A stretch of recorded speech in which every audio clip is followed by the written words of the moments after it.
श्री रामदास अठावले।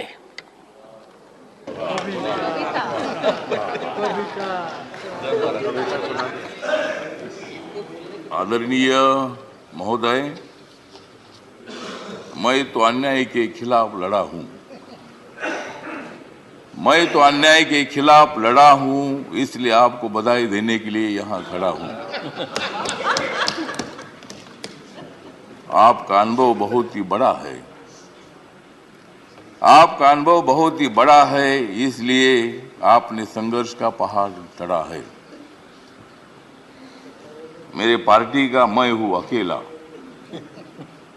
मेरे पार्टी का मैं हूं अकेला, लेकिन मेरे हाथ में है संविधान का पेला। मैं हूं मेरे पार्टी का अकेला, लेकिन मेरे हाथ में है संविधान का पेला। मैं तो हूं आपका सच्चा चेला। मैं तो हूं आपका सच्चा चेला, मुझे मत छोड़ो अकेला।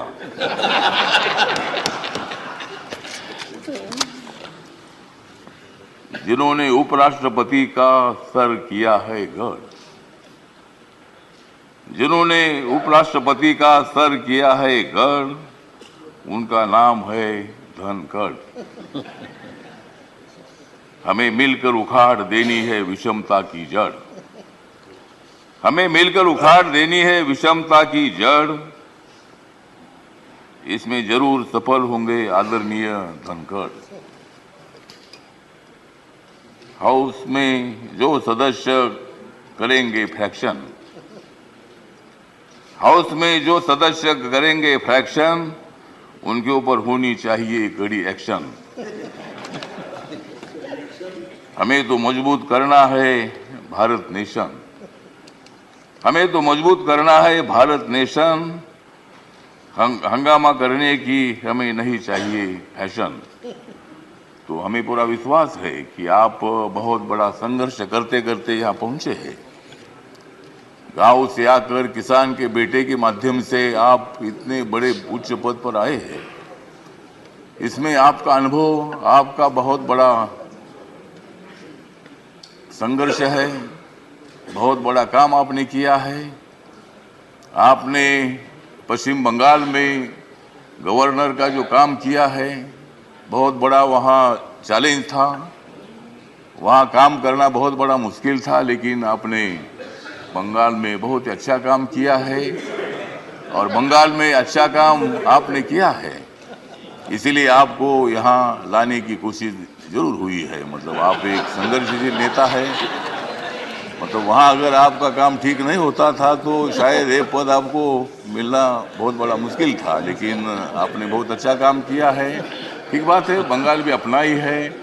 सभी बंगाल के नेता भी अपने हैं। देश का एक वो राज्य है, और कोई भी राज्य हो, यहाँ किसी पार्टी की सत्ता आती है जाती है। कोई मुख्यमंत्री होता है, कोई नहीं होता है।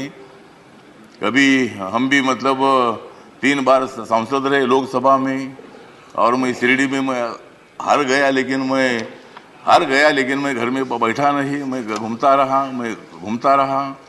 मैं कांग्रेस पार्टी के साथ रहा। कांग्रेस पार्टी के मेरे सभी दोस्त हैं। समाजवादी पार्टी के मेरे दोस्त हैं। कम्युनिस्ट पार्टी के मेरे दोस्त हैं। और अभी बीजेपी के मेरे दोस्त हैं। मैं सब बीजेपी के साथ में आया हूँ। और भारतीय जनता पार्टी के साथ मैं इसलिए आया हूँ कि मुझे शिरडी में हारा गया। मुझे मंत्री ने बनाया, फिर मैं उधर क्या करूं। तो इसीलिए मुझे मतलब कांग्रेस पार्टी को छोड़ना पड़ा। और मैं नरेंद्र मोदी जी के नेतृत्व में सबका साथ सबका विकास दिख रहा है, सारा प्रकाश। मतलब ये जो प्रकाश दिख रहा है, तो नरेंद्र मोदी जी के नेतृत्व में मैंने निर्णय ले लिया कि मैं बाबा साहब अम्बेडकर जी का अनुयायी हूँ। बाबा साहब अम्बेडकर जी ने सत्ता में आना चाहिए बताया है। मेरी अकेली पार्टी सत्ता में नहीं आ सकती है, किसी के साथ मिलकर ही सत्ता में आ सकता हूँ। और मेरे पार्टी का मुझे लोग पूछते हैं कि तुम्हारा पार्टी का एक भी लोकसभा में मेंबर नहीं है, तो भी आप मंत्री कैसे हैं। तो मैंने बोला, आप माननीय नरेंद्र मोदी जी को जाकर पूछो, मतलब मैं कैसा मंत्री हूँ। मतलब मैं अकेला हूँ, लेकिन मेरे पार्टी के लोग पूरे देश भर में है।